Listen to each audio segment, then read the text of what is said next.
IQ was not the only difference between my best and my worst students.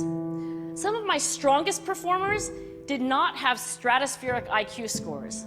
Some of my smartest kids weren't doing so well. And that got me thinking.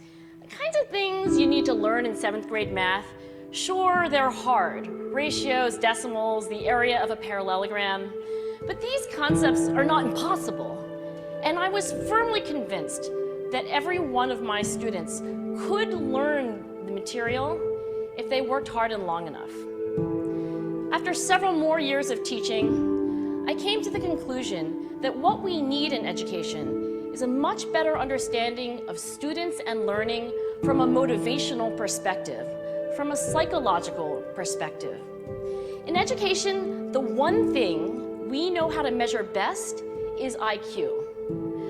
But what if doing well in school and in life depends on much more than your ability to learn quickly and easily?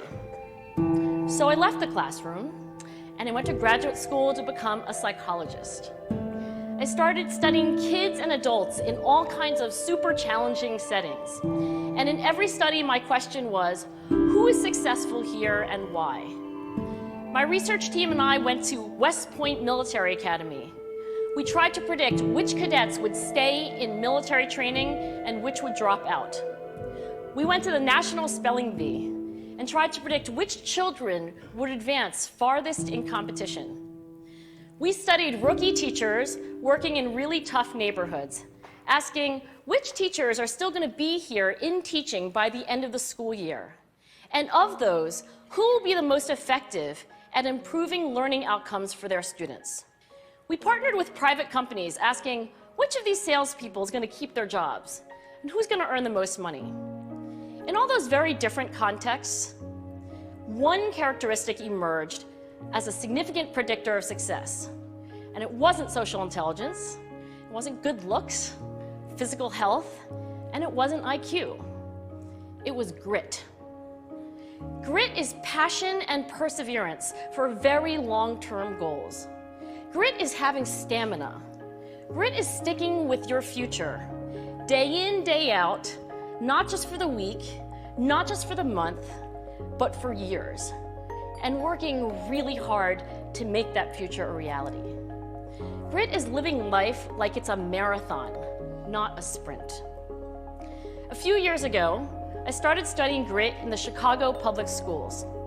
I asked thousands of high school juniors to take grit questionnaires, and then waited around more than a year to see who would graduate. Turns out that grittier kids were significantly more likely to graduate, even when I matched them on every characteristic I could measure. Things like family income, standardized achievement test scores, even how safe kids felt when they were at school.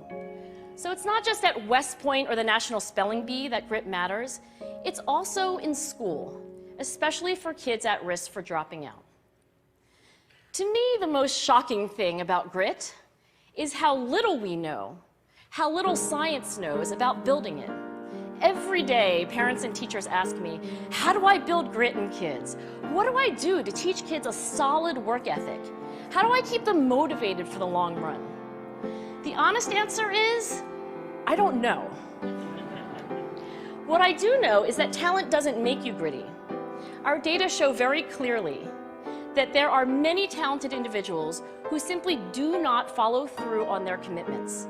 In fact, in our data, grit is usually unrelated or even inversely related to measures of talent.